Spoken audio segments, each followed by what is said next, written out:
तो वसूली करके ही जाऊंगा। घनश्याम, अरे ओ घनश्याम। वो तो स्कूल गए हैं। स्कूल गया है। अरे बहाना तो ढंग का बनाती। हाँ लाला, मैं स्कूल ही गया था, फार्म स्कूल, जहाँ किसानों को सिखाई जाती है खेतों में पैदावार बढ़ाने की हर बात, जैसे मिट्टी के हिसाब से सही खाद, बढ़िया बीज और जरूरत के मुताबिक कीटनाशक, ताकि कम लागत में अधिक मुनाफा। ये पकड़ लाला, तेरा हिसाब साफ।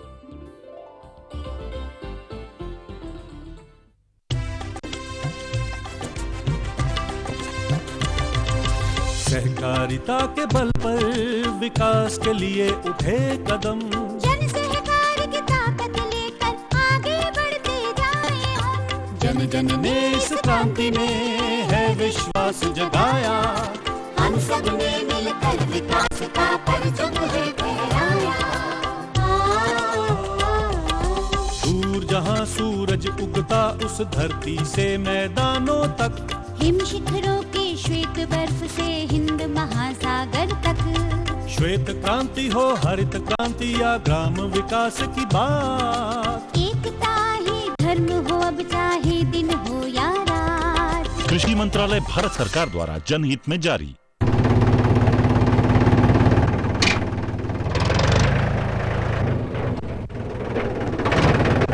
अरे हरकू वाह, बीज, कीटनाशक और आज खाद भी।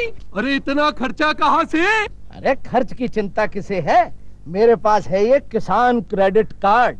कार्ड? अरे बैंकों द्वारा जारी इस कार्ड से किसान उसकी सीमा तक की रकम कभी भी बैंक से निकलवा सकता है और खेती बाड़ी की सामग्री कभी भी खरीद सकता है। तो हरकू भैया एक कार्ड मेरे लिए भी। किसान क्रेडिट कार्ड के लिए नजदीकी बैंक से संपर्क करें और पाएं ढेर सारे लाभ।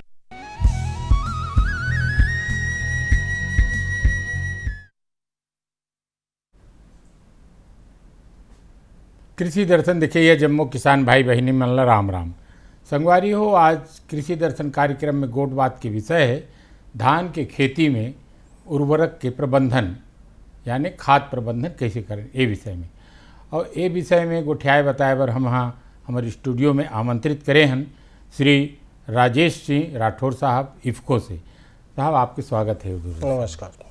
संगवारी हो, आप में जाना था कि छत्तीसगढ़ ला धान के कटोरा कहे जाते और खरीफ के मौसम में धान बहुत ही बड़े रकबा में बोए जाते। 80 से 90% रकबा में धान की खेती यहाँ होते और हर तरह के धान की खेती होते। अगैती धान जो हरहुना धान है, माई धान है और मंझोलन धान है और कन्हार से लेकर डोरसा सब जगह में धान की बहुत ज़्यादा खेती होते। और अधिक उत्पादन के लिए आप मतलब बता दें कि इफ्को यानी Indian farmer fertiliser cooperative limited देश के सबसे बड़े संस्था किसानों के द्वारा किसानों के हित में बनाई गई संस्था है, जो न किसान मल्ला उर्वरक रासायनिक खाद के प्रबंधन के लिए बात करते हैं और सप्लाई भी करते हैं। जहाँ गांव-गांव में सोसाइटी है वहाँ तो एक प्रबंधन कैसे करें, ये विषय में आज हम राठौर साहब से विस्तार से चर्चा करबो। संगवारी हो, आप ये कार्यक्रम ला जरूर बैठ के देखत रहा काबर कि अभी मौसम है बिल्कुल धान के खेती के बारे में है। और संगवारी हो, अब आप मन से हम तो राठौर साहब से चर्चा करबे करबो, लेकिन एक पहली आवा एक फिल्म बनाए हैं, ये फिल्म ला देखन।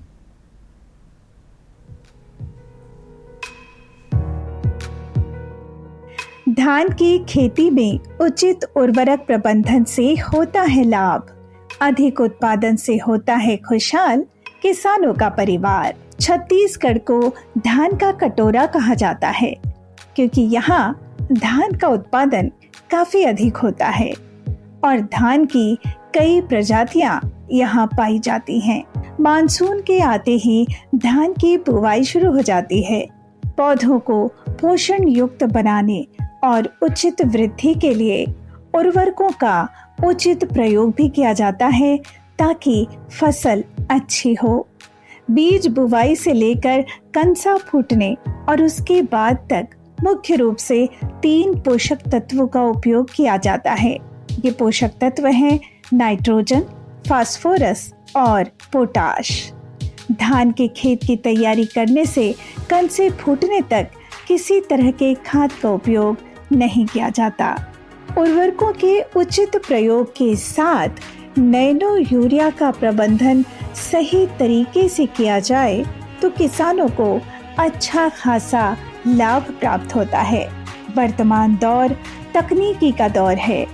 इस दौर में तरह तरह की तकनीक का प्रयोग करके खेती को उन्नत बनाया जा रहा है ताकि किसानों को अच्छा उत्पादन प्राप्त हो सके, उनकी आमदनी में वृद्धि हो सके और इसके लिए धान की खेती करते हुए अधिक पैदावार प्राप्त करना है तो अन्य उर्वरकों के साथ लिक्विड यूरिया यानी नैनो यूरिया का उपयोग किया जाता है और इससे काफी अच्छा उत्पादन प्राप्त होता है।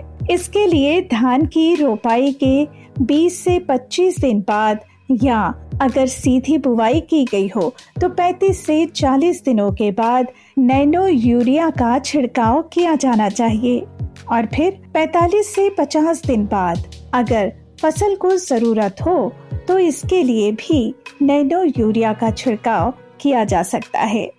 धान के खेत में नैनो यूरिया के छिड़काव के लिए पावर स्प्रेयर या ड्रोन का प्रयोग किया जा सकता है।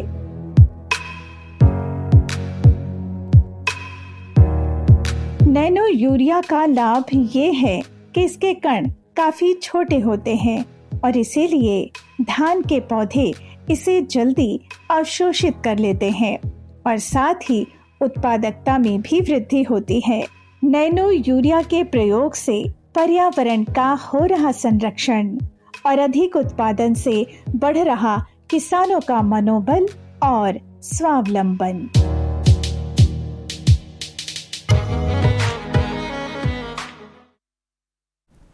किसान भाई हो, अभी फिल्म में देखे कि धान के अच्छा उत्पादन के लिए हमला क्या करना चाहिए, नैनो यूरिया के उपयोग कैसे करना चाहिए, ये सब हम फिल्म में देखें।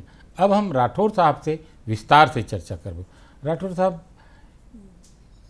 धान की खेती में उर्वरक के का तात्पर्य है, का प्रबंधन की का तात्पर्य है? देखिए महेश जी, जैसे कि हम कोई भी फसल उत्पादन अच्छा उत्पादन पाने के लिए करते हैं पैदावार के लिए जी जी।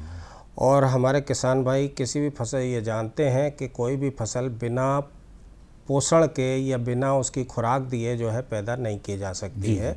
तो उसी तरीके से धान की फसल में भी विभिन्न तत्वों को विभिन्न उर्वरकों के माध्यम से प्रदाय करना ही उर्वरक का या पोषक तत्व प्रबंधन कहलाता है।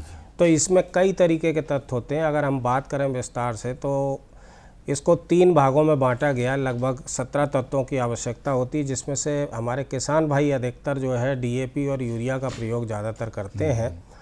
लेकिन हमारे जो मुख्य पोषक तत्व हैं वो नाइट्रोजन, फास्फोरस और पोटास 3 मुख्य पोषक तत्व हैं जिनको के देना किसी भी फसल के लिए बहुत आवश्यक है। उसी के आधार पर जो है हमारी फसल का उत्पादन निर्भर करता है। तो इसमें हमें 3 तत्व तो मुख्य पोषक तत्व के रूप में, साथ ही साथ जैसे धान की हमारी मुख्य फसल है छत्तीसगढ़ के लिए धान की, और धान ऐसी फसल है जिसमें कि एक चौथा तत्व जो कि होता तो सूक्ष्म पोषक तत्व है, लेकिन जिंक की भी बहुत ज़्यादा आवश्यकता होती है। अगर हम जिंक का प्रयोग नहीं करते हैं तो उसकी वजह से हमारे कल्लों की संख्या कम होती है, पत्तियों पे धब्बे पड़ जाते हैं जिसको हम खैरा रोग भी कहते हैं, जो कि फसल खड़ी होने के बाद में जो है उस समय दिखाई देता है। तो जिंक का डालना भी आवश्यक है। अच्छा सर, राठौर साहब बताते धान की खड़े फसल में उर्वरक के उपयोग कैसे ढंग से करना चाहिए?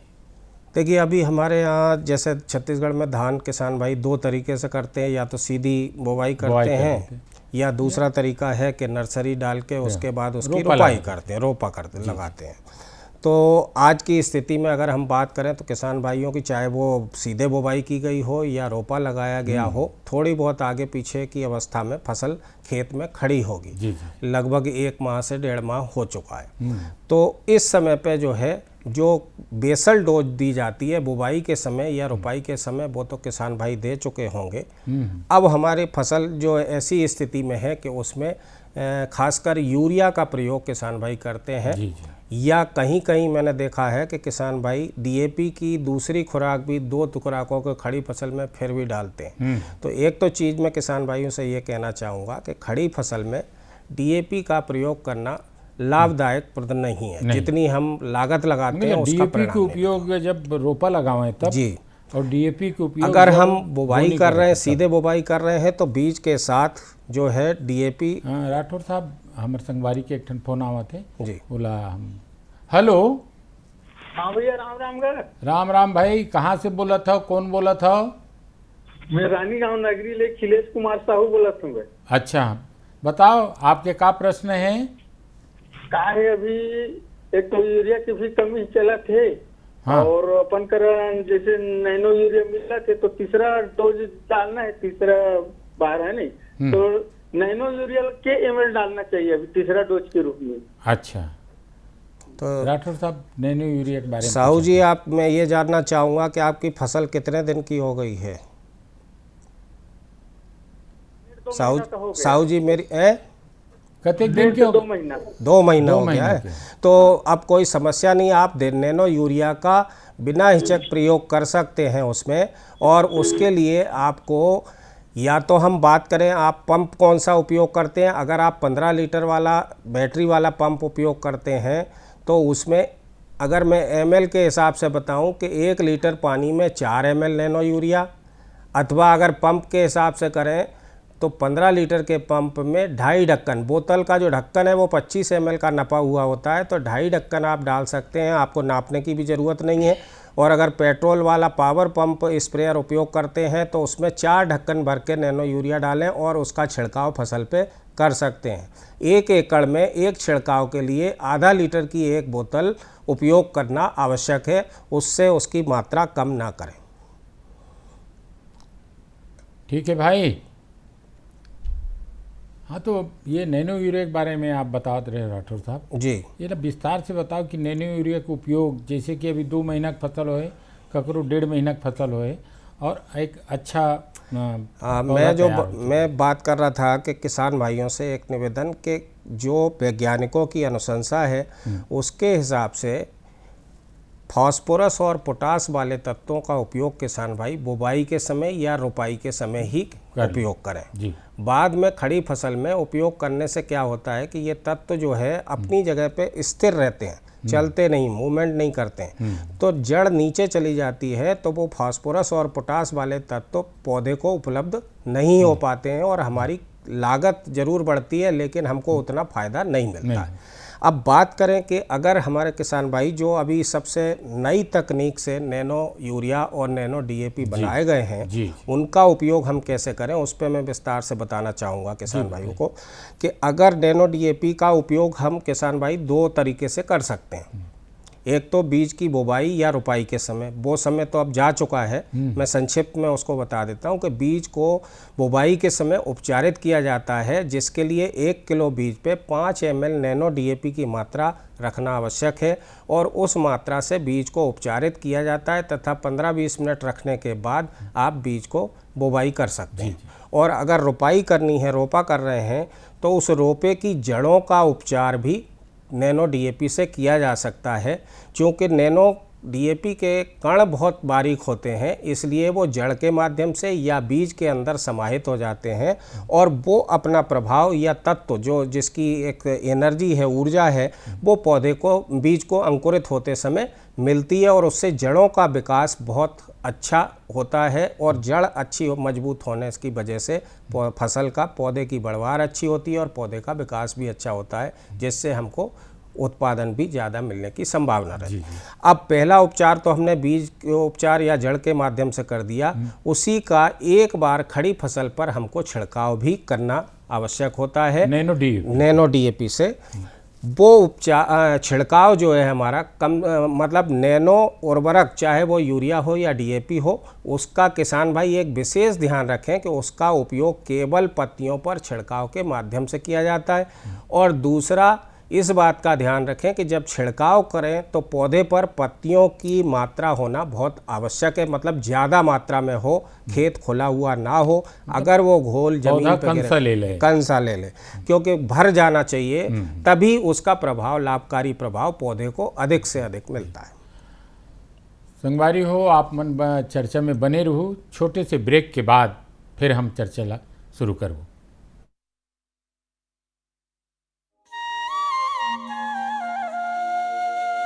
लोक सेवा प्रसारक दूरदर्शन ने OTT प्लेटफॉर्म पर कदम रखते हुए वेब्स की शुरुआत की है। ये डिजिटल मीडिया OTT दर्शकों को संपूर्ण इंफोटेनमेंट का सिस्टम देता है। अगर आपको भी चाहिए फ्री में शानदार कंटेंट, तो आज ही आप प्ले स्टोर से ऐप डाउनलोड कीजिए। तो आज ही QR कोड स्कैन करके डाउनलोड करें वेब्स ऐप।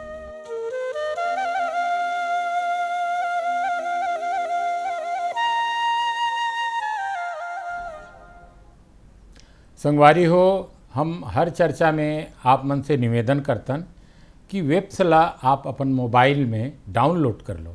और मोबाइल में जब डाउनलोड कर लो तो एक ये फ़ायदा है, आप हमारे कार्यक्रम के रायपुर दूरदर्शन के जम्मू कार्यक्रम के सीधा प्रसारण आप देख सकते हो। कृषि दर्शन कार्यक्रम ला आप खेत में बैठे बैठे अपन मोबाइल के माध्यम से देख सकते हो और हर बात की जानकारी आप ले सकते हो। एक कारण आप मन से किसान भाई हो निवेदन है कि आप मन बोला डाउनलोड कर लो। संगवारी एक ठन और फोन आवा थे। हेलो हेलो हेलो, हाँ, कहाँ बोला था भैया, कौन बोला था? नमस्कार सर, मैं नंद स्वरूप मिश्रा हूँ, बाराबंकी उत्तर प्रदेश से बोल रहा हूँ। अच्छा, मैं जानना ये चाहता हूँ कि हाँ? धान की फसल में पहला छिड़काव जो यूरिया का या पोषक तत्वों का करते हैं, तो हाँ? उसमें 20 या 20 दिन पे करते हैं। दूसरा छिड़काव हमारा फूल आने की आरंभिक अवस्था में करते हैं, जो 45-50 दिन के बाद होता है जी। और हाइब्रिड धान का तीसरा छिड़काव 75 से 90 दिन में करते हैं। हाँ। तो एक एकड़ में हमें कितनी मात्रा में छिड़काव करना चाहिए? अच्छा, ठीक है। राठौर साहब आप बताओ, 1 एकड़ में कतेक मात्रा में 3 बार जो उर्वरक डालते हैं, बोला कैसे ढंग ले डालें? जो इन्होंने मिश्रा जी ने प्रश्न किया उसमें अगर हम बात करें सीधी सी, मैंने कहा नैनो यूरिया की अगर हम बात करते हैं तो 1 एकड़ पे आधा लीटर की जो बोतल आती है नैनो यूरिया की, उसका पूरी मात्रा 1 एकड़ में छिड़काव करनी चाहिए। तो सीधा सा सिंपल क्वेश्चन ये, अगर हम पानी के हिसाब से बताएं तो 1 लीटर पानी में 4 ml नैनो यूरिया की मात्रा इनको मिलानी चाहिए। ये इसका जवाब। अच्छा, वो 3 बार के हैं, तो 3 बार है तो 3 बार में 3 बोतल लगेंगी अगर 3 छिड़काव करते हैं, क्योंकि ये हाइब्रिड धान की बात कर रहे हैं तो हाइब्रिड धान का उर्वरक की खपत भी ज़्यादा होती है दूसरी किस्मों के तुलना में। अच्छा, अच्छा, जैसे धान में बहुत ज़्यादा कंसा है और अच्छा धान की फसल है, तो मैं नैनो यूरिया के जब उपयोग करें तो का बात के ध्यान रखना चाहिए? कतका बेर यूरिया ला डालें? काबर की जैसे अचानक बरसात भी बहुत होते हैं हमारे यहाँ, अभी बरसात जैसे होत है। देखिए, ये एक तो मैं बात कर रहा था अभी किसान भाइयों को, मैंने बताया कि नैनो DAP का बीज उपचार या जड़ उपचार के माध्यम से करें। दूसरे बार एक छिड़काव करना आवश्यक है जो कम से कम 30 से 35 दिन की अवस्था में होना चाहिए। और उसी समय पे नैनो यूरिया का भी पहला छिड़काव किसान भाइयों को करना चाहिए। अभी हाल ही में आप देख रहे हैं कि हमारे राज्य में भी यूरिया की थोड़ी कमी की महसूस हो रही है। तो अगर ना मिलते हैं तो हमको पहली बार अगर जब हम यूरिया का उपयोग किसान भाई करते हैं, जब पौधे छोटे होते हैं उस समय पे जब यूरिया डालना है, रुपाई के समय या रुपाई के 10 दिन बाद, तो उस समय पे नैनो यूरिया का प्रयोग ना करें। उसके बाद अगर हम 30 से 35 दिन पे जो यूरिया डाल रहे हैं वो हम नैनो यूरिया के माध्यम से पौधों को नाइट्रोजन की पूर्ति कर सकते हैं और पौधे अच्छे उससे स्वस्थ और पूरी नाइट्रोजन की पूर्ति होती है। तो यूरिया के 2 बार छिड़काव, पहला 30 से 35 दिन पे और दूसरा लगभग 45 से 50 दिन पे। एक बार छिड़काव करने के बाद किसान भाइयों को ये ज़रूर ध्यान रखना चाहिए कि नैनो यूरिया या नैनो DAP का प्रभाव पौधे के अंदर ज़्यादा दिनों तक रहता है, लगभग 20 दिन तक रहता है। तो एक बार यूरिया डालने के बाद दूसरा छिड़काव कम से कम 20 से 25 दिन पे करें। दूसरी चीज़ आपने जो पूछी क्या सावधानी रखनी चाहिए, तो अभी जैसा बरसात का मौसम है तो किसान भाई जब छिड़काव करने जा रहे हैं तो ये देख लें कि हमारा मौसम उस दिन का कैसा है, कि कम से कम 6-7 घंटे तक उस समय छिड़काव करने के बाद बरसात नहीं होनी चाहिए, अन्यथा उसका प्रभाव कम हो जाए। अच्छा, सुबह या शाम या... हाँ, उसमें एक ये है कि दोपहर में अगर धूप तेज खिली हुई है तो ठीक दोपहर बीच में उस समय पे थोड़ा छिड़काव करने में परहेज करना चाहिए। सुबह या शाम की अवस्था में जब अगर हम छिड़काव करते हैं तो वो ज़्यादा प्रभावकारी और लाभकारी होता है पौधों के लिए। किसान भाई हो, अभी जो राठौर साहब बतावत हैं कि आप नैनो यूरिया के छिड़काव करूँ या DAP नैनो के छिड़काव करूँ तो मौसम ल देखे के बाद ही आप छिड़काव करूँ, और ख़ासकर बहुत ज़्यादा तेज़ धूप चलत रही तो हमें छिड़काव नहीं करना है। एक ठन और फोन आवत है। Hello hello hello. हाँ, कहाँ बोला था भैया, कौन बोला था? हाँ भैया नमस्कार का, हम योगेश जांगड़े बोला था, हम सिरवा बांध बेमेतरा ले। हाँ, बोलो योगेश भाई, का समस्या है? जानना चाहत हन भैया कि पहला से दूसरा खातों के बीच में मतलब कतेक दिन के अंतराल होना चाहिए? अच्छा जी, राठौर साहब बताओ, वो पहली खातों और दूसरा खातों मैंने जैसा बताया, अगर नैनो की बात करते हैं तो एक बार नैनो यूरिया का छिड़काव करने के बाद दूसरे छिड़काव में 20 से 25 दिन का अंतर होना चाहिए। योगेश भाई, 20 से 25 दिन के अंतर में आप नैनो यूरिया के छिड़काव करना है। अच्छा, तो जैसे तो ये बात होगी सर, आप जैसे गभोट के समय और जब अधिक कंसा आ जाए धान में, एकर लिए क्या करना चाहिए?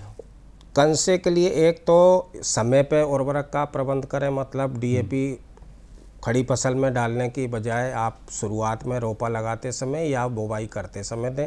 साथ ही साथ यूरिया को समय पे उपयोग करें। और किसान भाई, अक्सर मैंने देखा है कि धान की फसल में जैसा मैंने कहा कि जिंक की भी आवश्यकता होती है, तो जिंक को भी अगर प्रारंभिक अवस्था में ही जिंक का प्रयोग किसान भाई कर दें तो रोपा लगाने के कुछ दिन बाद ही या रोपा लगाते समय ही, तो उससे कंसों की मात्रा पे प्रभाव पड़ता है, ज़्यादा कंसे प्राप्त होते हैं, जिससे कि हमारी बालियां और पौधों का विकास भी अच्छा होता है। एक चीज़ इसमें और मैं बताना चाहूँगा कि जैसे हम नैनो DAP का एक बार छिड़काव करना बताया और नैनो यूरिया के कम से कम 2 छिड़काव करना आवश्यक है। तो पहला छिड़काव की अवस्था जो होती है 30 से 35 दिन पे, उस समय किसान भाई नैनो DAP और नैनो यूरिया दोनों की 4-4 ml मात्रा मिला के एक साथ छिड़काव भी कर सकते हैं, जिससे कि उनको 2 बार छिड़काव नहीं करना पड़ेगा और उनका समय और पैसा दोनों ही बचेगा। आजकल इफ़को ने नैनो यूरिया को प्रचार करने के लिए, उपयोग बढ़ाने के लिए ड्रोन भी जो है हमारे छत्तीसगढ़ में हर जिले में उपलब्ध है, और उन ड्रोन सबसे नवीनतम तकनीक है। एक ड्रोन से 1 एकड़ पे छिड़काव करने में मात्र 7 से 8 मिनट का समय लगता है। साथ ही साथ उसमें पानी की भी बहुत बचत होती है कि 10 लीटर के घोल में केवल 1 लीटर का 1 एकड़ के क्षेत्र पर जो है छिड़काव किया जा सकता है। अच्छा, 10 लीटर पानी लगता है। और उससे जो है आने वाले समय में इसका भविष्य बहुत ही उज्जवल है। ड्रोन की संख्या धीरे धीरे बढ़ती जा रही है और किसान भाइयों को इससे बहुत ही लाभकारी साबित होगा। जी जी जी जी। एक ठो फोन आता है। Hello hello. हाँ भैया, कहाँ बोला था, चाहे कौन बोला था? हाँ, मैं भगत राम पटेल बोला था भैया, गुटकू बिलासपुर छत्तीसगढ़ ले। जी जी। हाँ, मैं आज डॉक्टर साहब जी मतलब ये प्रश्न करना चाह रहे, मतलब 2 प्रश्न रही से। पहली प्रश्न ये रही से कि यदि कहीं जल प्रबंधन जिन ज्यादा हमारे पास जल है, गहरा खेती, अब एक तो होते पतला खेती, जल हमारा मतलब हाँ, तो ऐसा दोनों अवस्था में हमन का खाद की मात्रा के कौन टाइप के हमको उपयोग करना चाहिए जगह से संतुलित आहार हो सके। और दूसरा चीज ये है कि जो दानेदार यूरिया होते और तरल यूरिया होते, तो दोनों में कौन ज्यादा फायदेमंद रहते, एक बारे में जानना चाहते हैं। जी जी जी जी। बहुत अच्छा, ये जानना चाहते कि भाटा जमीन और गहीर जमीन में पानी की भराव थी, हाँ मैं समझ गया, कैसे उपयोग करना चाहिए? अच्छा प्रश्न है जी। पटेल जी को मैं बताना चाहता हूँ कि जो जैसे चिकनी मिट्टी की ज़मीन होती, भारी ज़मीन होती है, कन्हार जमीन, उसमें क्या होता है कि पानी का रिसाव नीचे बहुत देर में होता है, पानी रुका रहता है, और हल्की ज़मीन होती है उसमें पानी बहुत जल्दी नीचे उतर जाता है। तो जो हल्की ज़मीन है उसमें यूरिया का प्रयोग करते समय, खासकर दानेदार यूरिया का प्रयोग करते समय, उसको एक बार में नहीं देना चाहिए, उसको 2 की बजाय और 3 बार में उपयोग करना चाहिए, जिससे कि उसकी उपयोग दक्षता में वृद्धि हो सके, ज़्यादा उपयोग पौधे के काम आ सके। और इसके साथ साथ अगर भारी ज़मीन है तो उसमें हम सामान्य तरीके से उसका उपयोग कर सकते हैं। तो यही इसका तरीका है। जी जी। राठौर साहब आप आए और हमारे किसान भाई मन ला अतेकन और बहुत ही समसामयिक विषय पे आज हम चर्चा करें हैं। धान के फसल पूरे छत्तीसगढ़ में खड़े है और बहुत अच्छा ढंग के फसल आप मन के सब सहयोग से होत है।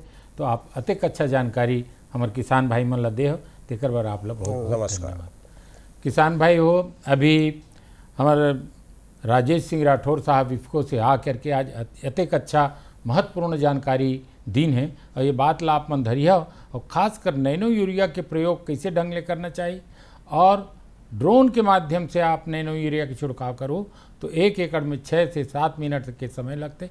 ये बात ला आप मन ध्यान रखो। संगवारी हो जाए के बेरा हो गए, अवैया बेरा में फिर एक विषय ला लेकर के हम आवो। तब तक दो हम ला विदा। राम राम।